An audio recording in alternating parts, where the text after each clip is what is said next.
اللہ من الشیطان الرجیم بسم اللہ الرحمن الرحیم الحمد للہ رب العالمین وصلی اللہ علی محمد وآلہ اجمعین واللعنۃ الدائمۃ علی اعداء محمد وآل محمد اما بعد وفقنا اللہ وإیاکم للعلم والعمل الصالحین انشاءاللہ تعالی۔ فإن قلت، یہاں پہ عبارت شعر میں ہماری یہاں پہ پہنچی ہے۔ فإن قلت ھذا منتقض بقولہم ھذا حجر ضب خرب۔ بات یہاں پہ یہ ہوئی کہ ابن ہشام جو ہے وہ جو لوگ ترکیب کرتے ہیں موصوف اور صفت کی، اور وہ یہ کہتے ہیں کہ موصوف اور صفت کا چار چیزوں میں جو ہے وہ ایک ہونا ضروری ہے۔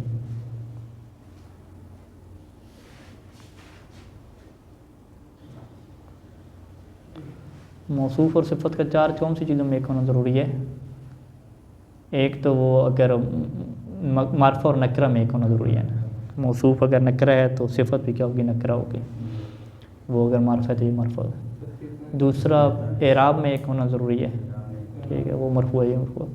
تیسرا تذکیر و تانیث میں ایک ہونا ضروری ہے، اور چوتھی کیا چیز ہے جی؟ وہ واحد تثنیہ جمع میں، اس میں کیا ایک ہونا ضروری ہے؟ مصنف نے فرمایا کہ دو چیزوں میں ایک ہونا ضروری ہے۔ ایک جو ہے وہ اعراب ہو گئے، اور دوسری کیا ہو گئی؟ معرفہ اور نکرہ ہو گئے۔ ان دو میں مطابقت ضروری ہے۔ باقی جو دو چیزیں ہیں نا، وہ مذکر اور مؤنث اور مفرد تسنیہ جمع، اس میں کچھ صورتوں میں مطابقت بنتی ہے اور کچھ صورتوں میں کیا ہے؟ نہیں بنتی۔ اس کی پھر تفصیل کیا یہاں پہ ذکر کر رہے ہیں۔ تو بہرحال علیکم السلام ورحمۃ اللہ، ابھی مصنف نے کیا قانون دیا کہ موصوف اور صفت میں ہمیشہ معرفہ اور نکرہ میں مطابقت ہوگی، اور اعراب میں بھی کیا ہوگی؟ مطابقت ہوگی۔ جو اعراب موصوف کا ہوگا وہی اعراب کیا ہے؟ صفت کا ہوگا۔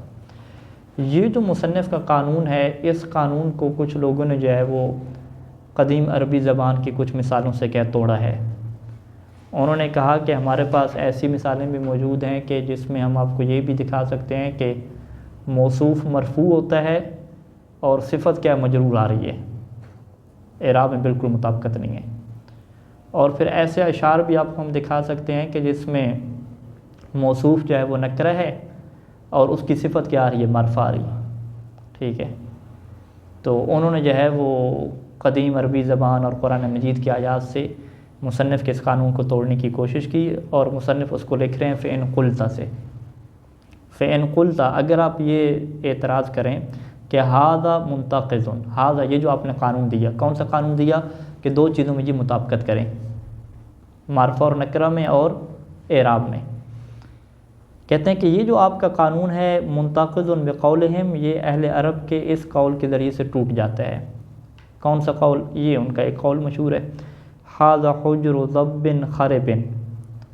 حجر کسے کہتے ہیں؟ بل کو کہتے ہیں۔ ضب کسے کہتے ہیں؟ وہ گو، اردو میں گو کہتے ہیں، یعنی وہ چھپکلی کی طرح کی جو بڑی ہوتی ہے اس کی بل ہوتی ہے۔ ھذا تو مبتدا ہو گیا، حجر و ضب، یہ ضب کی کیا ہے؟ حجر ہے، اس کی بل ہے، لیکن یہ بل کیا ہے؟ خاربن ہے، ویران ہو چکی ہے، ٹھیک ہے۔ اب یہ جو خاربن ہے یہ صفت ضب کی نہیں ہے، یعنی جو گو ہے وہ تو ایک جانور ہے، جانور ویران ہو چکا، اس کی بات نہیں کر رہے، خود اس بل کی بات کر رہے ہیں کہ یہ جو اس گو کی بل ہے نا، یہ بل کیا ہے؟ ویران ہو چکی ہے، بالکل پرانی ہو چکی ہے۔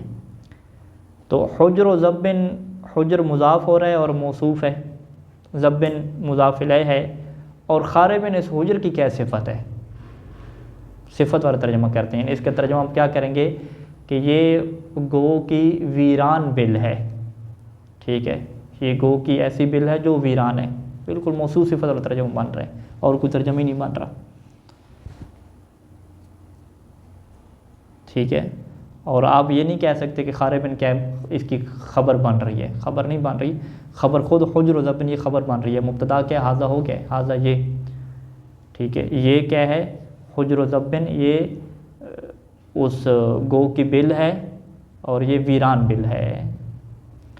فواصف المرفوع وهو الحجر، تو یہاں پہ جو حجر مرفوع تھا جو کہ خبر واقع ہو رہا تھا، اس کی وہ صفت لے کر آئے ہیں بالمخفوض، کس کے ذریعے سے؟ مجرور کے ذریعے سے، یعنی موصوف مرفوع ہو گیا اور صفت کیا ہوگی؟ مجرور ہوگی، جو کہ کیا ہے؟ خاربن کیا صفت ہے۔ یہ پہلا اعتراض ہو گیا کہ اس سے آپ کا وہ قانون ٹوٹ گیا کہ اعراب میں کیا ہونی چاہیے تھی؟ مطابقت ہو جانی چاہیے تھی۔ دوسرے قانون کو توڑیں گے قرآن مجید کی اس آیت کے ذریعے سے۔ دوسرا قانون کیا تھا کہ معرفہ نکرہ میں کیا ایک جیسے ہوں۔ قرآن مجید کی یہ جو آیت ہے کہ وَيْلٌ لِكُلِّ هُمَزَةٍ لُمَزَةٍ الَّذِي جَمَعَ مَالًا وَعَدَّدَهُ، کہ بربادی ہو ہر ہومزہ اور لومزہ کے لیے۔ ہومزہ اور لومزہ کیسے کہتے ہیں؟ ہومزہ یعنی دوسروں کے اوپر عیب لگانے والے، دوسروں کی عیب جوئی کرنے والے، تانے دینے والے۔ ہومزہ یعنی تانے دینے والے، عیب جوئی کرنے والے۔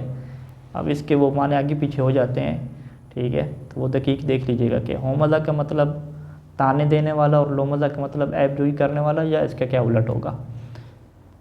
تو وہ کہتے ہیں کہ بھئی جو بندے تانے دوسروں کو دیتے ہیں اور اس میں عیب نکالتے ہیں، ان کی یہ ایک صفت ہوتی ہے کہ وہ پیسے سے محبت کرتے ہیں، پیسہ جوڑ کے رکھتے ہیں، پھر اعتراض دوسروں کے اوپر کیا کرتے رہتے ہیں۔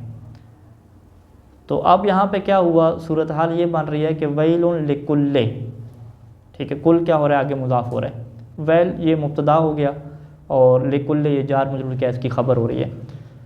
تو کل ہر اس ہومزہ لومزہ کے لیے کیا ہے؟ وائل ہے، ٹھیک ہے، کل تو مضاف ہو رہا ہے نا، کل ہومزہ۔ اس کل کی صفت آ رہی ہے الذی کے ذریعے سے، ٹھیک ہے، ہر ہومزہ اور لومزہ کے لیے ویل ہے کہ جو کیا کرتا ہے؟ جمع مالن، مال کو جمع کرتا ہے، وعدد اور اسے کیا گنتا رہتا ہے۔ تو کہتے ہیں کہ الذی موصوف جمع مال وعدد، یہ پورا جملہ فعلیہ کیا ہو جائے گا؟ اس کی صفت ہو جائے گا موصول۔ الذی کیا کہہ رہے ہیں؟ موصول۔ تو موصول، اس میں موصول کس میں سے ہے؟ معرفہ کی اقسام میں سے ہے، معرفہ کی 7 اقسام میں سے اس میں موصول بھی کھڑا ہوا ہے۔ تو یہ موصول اپنے صلہ سے مل کے، موصول صلہ، یہ کل کے لیے کیا بنے گا؟ صفت بنے گا، یعنی ہر ہومزہ اور لومزہ کے جو کل کے لیے صفت بنے یا لومزہ کے لیے بنے؟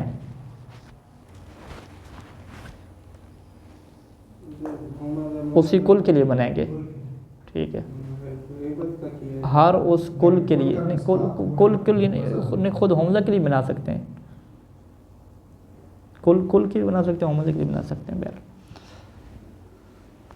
یعنی ہاں بات اگر کل کی ہو رہی ہے نا، کلکم راعٍ، تو کل کی بناتے ہیں میرے خیال میں۔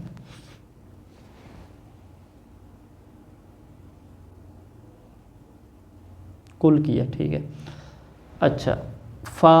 فوصف یا فوصفن کیا ہے؟ فوصفن نکرتو، تو یہاں پہ نکرہ کو کیا ہے؟ وصف لایا گیا ہے، ٹھیک ہے، نکرہ کا وصف لایا گیا ہے۔ نکرہ کا یعنی نکرہ کی آپ کیا لے کر آ رہے ہیں؟ وصف لے کر آ رہے ہیں۔ نکرہ کا وصف لے کر آنا کیا مطلب؟ یعنی نکرہ کیا واقع ہو رہا ہے؟ موصوف واقع ہو رہا ہے۔ فوصفت نکرہ، تو اس نکرہ کا وصف لایا گیا ہے، یعنی خود نکرہ کیا واقع ہو رہا ہے؟ موصوف واقع ہو رہا ہے۔ اور وہ موصوف کیا ہے؟ یہ ہے کل ہمزۃ لومزہ، یہ کیا ہے؟ موصوف واقع ہو رہا ہے، مضاف مضاف الیہ، یہ کیا ہے؟ موصوف، ٹھیک ہے۔ ہمزۃ لومزہ، یہ ہمزۃ لومزہ، یہ آپس میں موصوف صفت نہیں ہے۔ ہمزۃ لومزہ، یہ کہتے ہیں لومزہ کیا ہے؟ وہ اس کا بدل ہے، ہمزۃ کا بدل کیا ہے؟ لومزہ ہے، یعنی تانا لگانے والا، عیب جوئی کرنے والا، یہ دونوں ایک ہی باتیں ہیں، ٹھیک ہے جی۔ تو کل ہمزۃ لومزہ، یہ مضاف مضاف الیہ، یہ موصوف واقعہ ہو گیا، اور یہ کیا ہے؟ نکرہ ہے، ٹھیک ہے۔ اس نکرہ کا وصف لایا گیا کس کے ذریعے سے؟ بالمعرفت، معرفہ کے ذریعے سے، یعنی پوری عبارت کیسے بنے گی؟ فوصفت النکرۃ بالمعرفت، وہ جو واحد ہے یہ درمیان میں کیا جملہ مترجمہ ہو جائے گا۔ نکرہ کا وصف لایا گیا معرفہ کے ذریعے سے، اور نکرہ سے ہماری کیا مراد ہے؟ یہ کل ہمزۃ لومزۃ۔ وہوا، اور وہ وصف کون سا لایا گیا؟ وہوا الذی، جو وصف کیا ہے؟ الذی ہے، الذی یعنی اس کے کیا ہو گیا؟ صفت ہو گئی، اور الذی کیا ہے؟ معرفہ ہے، کیونکہ یہ اس میں موصولہ ہے، ٹھیک ہو گیا۔ تو یہ دوسرا اعتراض ہو گیا۔ اور ایک اور بھی قرآن مجید کی آیت ہے کہ جس سے پھر کیا ان کا قانون ٹوٹتا ہے، وہ یہ آیا کہ حامیم تنزیل الکتاب من اللہ العزیز العلیم غافر الذنب قابل التوب شدید العقاب ذی الطول، یہ اللہ کی کیا صفات ذکر ہو رہی ہیں، ٹھیک ہے، عزیز العلیم غافر ذنب قابل توب شدید العقاب. تو اللہ تو خود کیا ہے، معرفہ ہے نا. ٹھیک ہے، آگے صفات میں تو العزیز العلیم میں تو پرابلم نہیں ہے، وہ الف لام لگی ہوئی ہے، وہ معرفہ بنتے جا رہے ہیں. غافر ذنب میں کیا پرابلم نہیں ہے، کیونکہ وہ الف لام جس کے اوپر لگی ہوئی ہے اس کی طرف مضاف ہونے کی وجہ سے وہ کیا بن رہا ہے، معرفہ بن رہا ہے. قابل توب میں بھی یہ صورت حال ہے. کہتے ہیں کہ شدید العقاب میں کیا یہ بحث ہے کہ شدید العقاب کو نحوی جو ہے وہ معرفہ شمار نہیں کرتے. ٹھیک ہے جی، حالانکہ یہاں پہ دیکھا جائے تو شدید مضاف ہو رہا ہے کس کی طرف، جس کے اوپر الف لام لگی ہوئی ہے اس کی طرف مضاف ہو رہا ہے. ٹھیک ہے، معرفہ کے حکم میں آنا چاہیے. لیکن وہ کہتے ہیں کہ نہیں، یہ شدید جو ہے وہ صفت مشبہ ہے، اور صفت مشبہ جب مضاف ہوتی ہے تو وہ دونوں چیزیں کیا ہیں، آپس میں جڑ کے ایک نئی معرفہ چیز نہیں بنتی.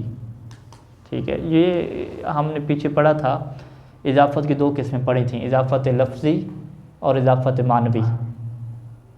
ٹھیک ہے، ان دونوں میں کیا فرق تھا، اضافت لفظی اور اضافت معنوی میں؟ ایک کو کہا تھا کہ ایک تعریف اور تنکیر کا فائدہ دیتی ہے، اور ایک تعریف و تنکیر کا فائدہ نہیں دیتی.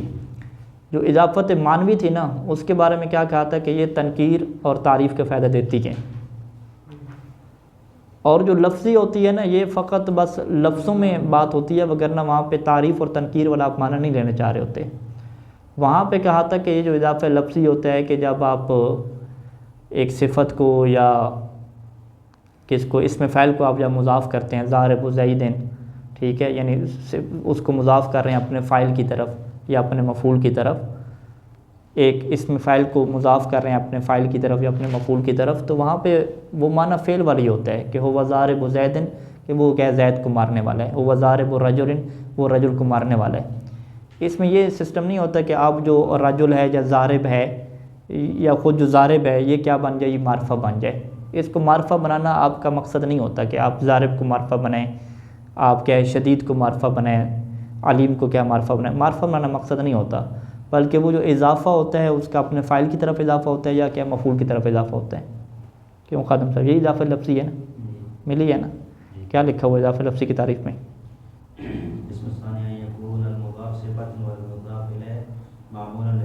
ہاں، مضاف صفت ہو اور مضاف لے کے اس صفت کا معمول واقع ہو رہا ہو. ٹھیک ہے، یعنی وہ فاعل بنتا ہو یا اس کا مفعول بنتا ہو، تو اس میں کوئی معرفہ نکرہ کی بات نہیں ہوتی. پھر اضافہ معنوی کی کیا تعریف لکھی؟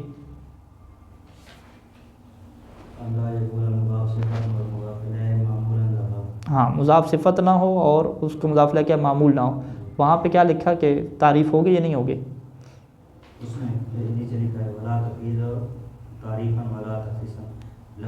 لفظی میں، لفظی میں تعریف اور تخصیص کا فائدہ نہیں ہوتا، لفظی میں نہیں ہوتا، معنوی میں ہوتا ہے. ٹھیک ہے جی. تو شدید العقاب کو یہ کیا کہتے ہیں، کہتے ہیں اس سے کوئی تعریف اور تنکیر نہیں بنتی. ٹھیک ہے، ہاں، اس کی وہ وجہ مزید ہی مصنف بیان کرتے ہیں عبارت میں کہ فوصف المعرفۃ وہو اسم اللہ تعالیٰ بالنکرۃ. یہاں پہ معرفہ کا وصف لایا گیا نکرہ کے ذریعے سے. معرفہ سے مراد کیا، اللہ تعالیٰ کے اسم، اس کا وصف نکرہ کے ذریعے لایا گیا جو کہ کیا شدید العقاب ہے. اس کی وجہ کیا ہے کہ شدید العقاب کو کیوں نکرہ کہتے ہیں؟ وَإِنَّمَا قُلْنَا إِنَّهُ نَكِرَةٌ، ہم کہہ رہے ہیں کہ یہ نکرہ ہے. کیوں؟ لِأَنَّهُ مِن باب صفت المشبہ، کیونکہ یہ صفت مشبہ کے باب سے ہے. وَلَا تَكُونُ إِضَافَتُهَا إِلَّا فِي تَقْدِيرِ الْانفصال، اور اس کا جو اضافہ ہے اس میں انفصال کو آپ مقدر رکھتے ہیں کہ دو الگ چیزیں ہیں. الا تری ان المعنی، کیا آپ نہیں دیکھتے کہ اس کا معنی کیا ہے، شدید عقابہ، اس کا معنی ہے یعنی عقاب اس کا کیا واقع ہو رہا ہے، فاعل واقع ہو رہا ہے. تو اصل میں یہ بات کس کی ہو رہی ہے کہ ایک آپ نے عامل لگا دیا، اس کا فاعل لگا دیا. اصل صورتحال یہ ہے کہ عامل اور اس کا جو فاعل ہوتا ہے، صفت اور اس کا جو فاعل ہوتا ہے، یہ دونوں الگ چیزیں ہوتی ہیں. یہ دونوں جڑ کے جو ہے وہ ایک چیز معرفہ نہیں بنتی.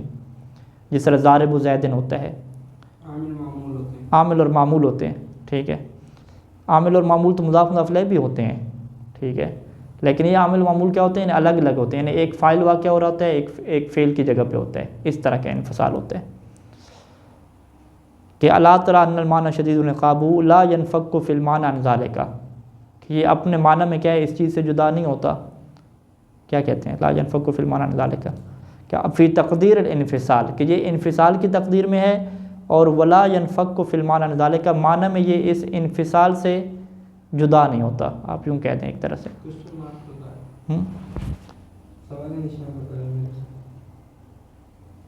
ہاں سوال نشان لگا دیں. الا تری ان المعنی شدید عقابہ لا ينفك في المعنى ذلك، کیا معنی اس سے جدا ہو جاتا ہے یا نہیں ہوتا؟ کیا سوال کر رہے ہیں یہ سوال یہ نشان بنتا نہیں ہے ویسے. وہ الا تری شاید اس وجہ سے سوال نشان ہے. کیا آپ نہیں دیکھتے کہ شدید العقاب ان کو جو معنی ہے لا ينفك في المعنى، وہ اپنے معنی میں کیا ہے اس بات سے جدا نہیں ہے. یعنی آپ کو یہ والا معنی کرنا پڑے گا، انفصال والا، یعنی فاعل والا معنی لے کر آنا پڑے گا. تو جب آپ فاعل والا معنی لے کر آئیں گے کہ شدید ان کا فاعل واقع ہو رہا ہے، شدید کا اضافہ اپنے فاعل کی طرف ہے، تو جو اضافت بھی فاعل کی طرف ہوتا ہے اس میں کیا ہوتا ہے؟ اضافہ لفظی ہو جاتی ہے. جب اضافہ لفظی ہوتی ہے تو وہ پھر تعریف اور تنکیر کا فائدہ نہیں دیتی، تو جو نکرہ ہے وہ نکری رہتا ہے اس میں. اچھا یہی بات غافر ذنب اور قابل توبہ میں بھی آ سکتی ہے نا، کہ غافر کا اضافہ ذنب کی طرف کون سا ہے؟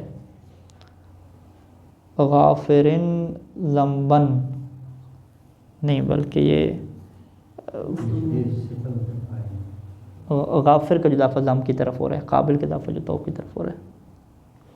اضافہ لفظی میں کیا یہ بات لکھی ہوئی ہے کہ اضافہ معمول مفعول کی طرف ہو تو وہ بھی اسی میں ہے صفت مشبہ میں؟ یہ فقط فاعل کی بات ہے، وہاں پہ فقط فاعل کی بات ہوگی.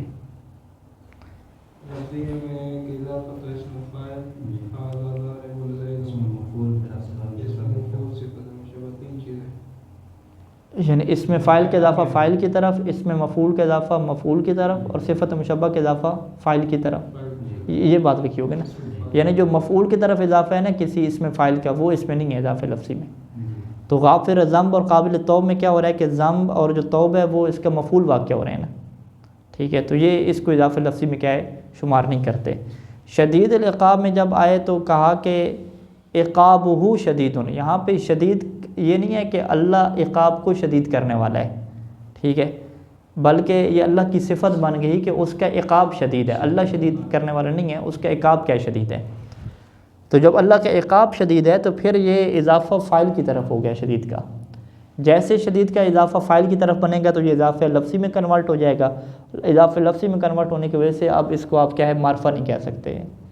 جب معرفہ نہیں کہہ سکتے تو پھر وہ اعتراض آ جائے گا کہ بھئی یہ جو اللہ کی باقی صفات تو چلے ٹھیک ہیں وہ اضافہ معنوی بن رہی تھیں، جب یہ اضافہ لفظی بن گیا اور معرفہ نہیں بن سکا، جب معرفہ نہیں بن سکا تو کیا اشکال لازم آ جائے گا کہ آپ اللہ کی صفت لے کر آ رہے ہیں کس چیز کے ذریعے سے؟ نکرہ کے ذریعے سے. تو لہٰذا ابن ہشام کا قانون ٹوٹ گیا. انہوں نے کیا کہا تھا کہ معرفہ اور نکرہ میں دونوں کیا ہوتے ہیں؟ ایک جیسے ہوتے ہیں. ٹھیک ہے، تو بہرحال یہ جو آیت ہے اس میں یہ شدید العقاب کی یہ بحث ہمیں کرنی پڑے گی. اسے اضافہ لفظی بنانا پڑے گا، تب جا کے یہ ثابت ہوگا کہ یہ اضافہ آپ کیا نام ہے یہ جو صفت لے کر آ رہے ہیں وہ نکرہ کی لے کر آ رہے ہیں. جبکہ جو پہلے والی آیت ہے اس میں ایشو نہیں ہے، اس میں اللہ خود کیا ہے معرفہ ہے، اور کل حمزۃ لمزہ، یہ چونکہ کل مضاف ہو رہا ہے حمزہ لمزہ کی طرف اور ان کے اوپر بھی الف لام نہیں لگا ہوا، تو یہ کیا نکرہ ہے. تو یعنی ایک آیت میں بحث نہیں ہے اور دوسری آیت میں کیا ہے یہ بحث آپ کو کرنی پڑے گی، تب جا کے کیا اشکال ثابت ہوگا. بہرحال تو اشکال کیا ہے ہمارے سامنے آگے ہے کہ ایک وہ مثال ہو گئی اور دو کیا ہو گئی آیات ہو گئی ہمارے سامنے. اب مصنف کیا جواب دیتے ہیں. اما قولہم، جہاں تک عربوں کا یہ قول ہے کہ ھذا حجر ضب خرب فاکثر العرب ترفع خاربا، کہ اکثر جو عرب ہے وہ کیا کرتے ہیں خاربن کو رفع کے ساتھ پڑھتے ہیں. تو پہلی بات کہ آپ جو مثال لے کر آئے ہیں وہ پھر مثال ایسی ہے کہ جو جمہوریت کے خلاف ہے. کچھ لوگوں نے اس کو مجرور پڑھ لیا تو اس کی وجہ سے ہمارا قانون تو نہیں ٹوٹ جائے گا، قانون تو ہمارا باقی ہے. آپ اکثر عربوں کی قدیم عربوں کو اٹھا کے دیکھ لیں، یعنی قدیم یہ بھی ابن ہشام بھی دعویٰ کر رہے ہیں کہ وہ اس کو خاربن نہیں پڑھتے بلکہ کیا پڑھتے ہیں خاربن پڑھتے ہیں، رف کے ساتھ پڑھتے ہیں. ولا اشکال فی، اور رف کے ساتھ پڑھنے میں کوئی اشکال بھی نہیں لازم آ رہا کہ یہ ایک عربوں کی مثال ہے. اگر کوئی رف کے ساتھ پڑھ رہا ہے تو آپ یہ ضرور کہیں گے کہ بھی جر کے ساتھ پڑھنا ہے. جب اکثر جب رف کے ساتھ پڑھ رہے ہیں اس میں کوئی اشکال نہیں ہے تو یہ بات ٹھیک ہو جائے گی. ہاں ومنہم، پھر مصنف کہتے ہیں کہ ہاں میں یہ مانتا ہوں کہ منہم، پرانے عربوں میں کچھ لوگ ایسے تھے کہ میں یخفضہ، جو اس کو کیا پڑھتے تھے مجرور پڑھتے تھے.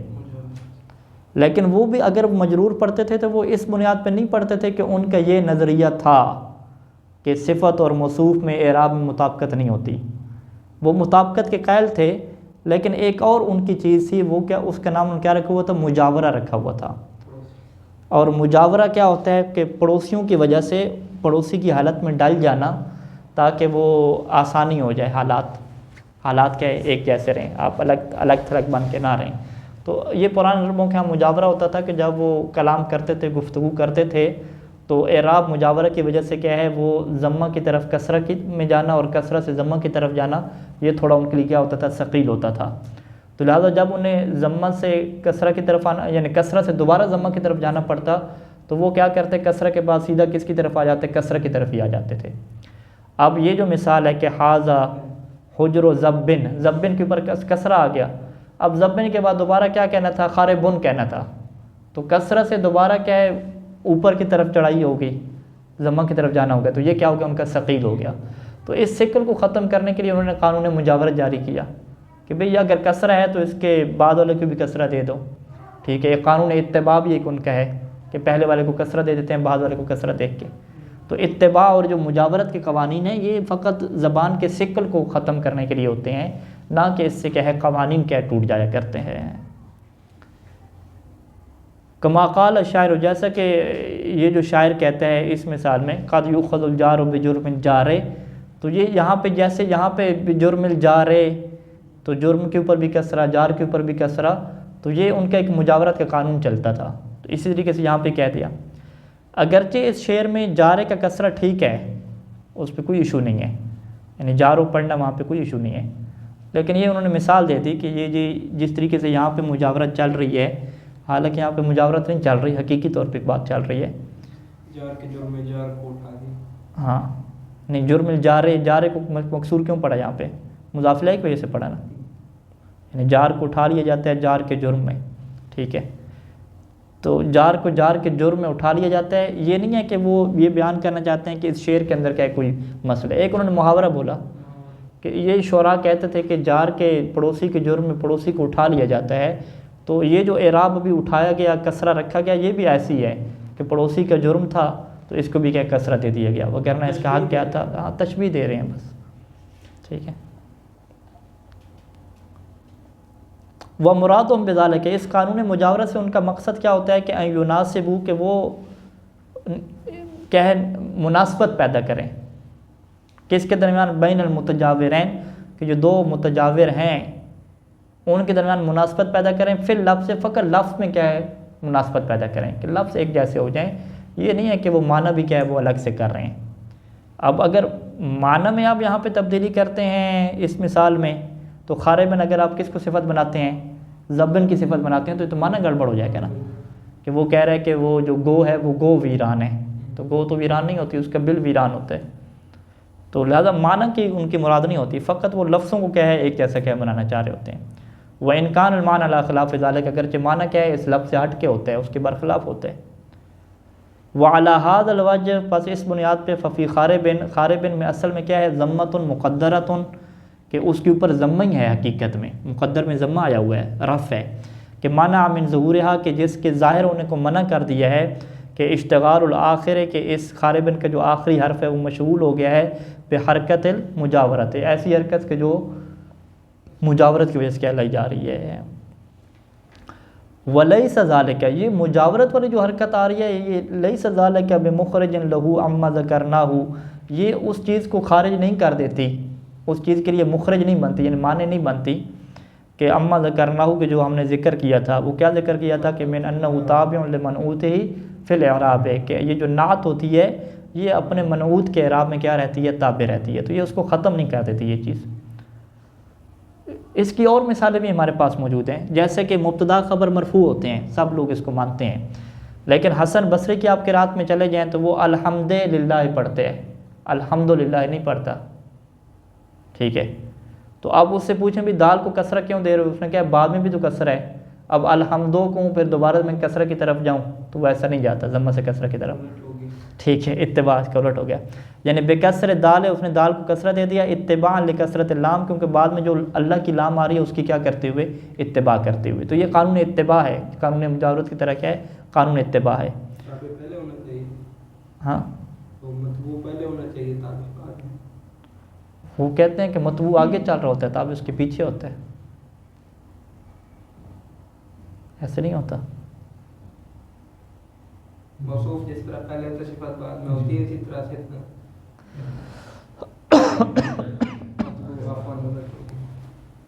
لٹو گئے. یعنی یوں ہونا چاہیے تھا نا کہ مجرور پہلے ہوتا تو پھر یہ الحمد پڑھتے. نہیں، الحمد تابع ہے، جو لام ہے یہ کیا مطبوع ہے، تو یہ کہنا غلط ہے.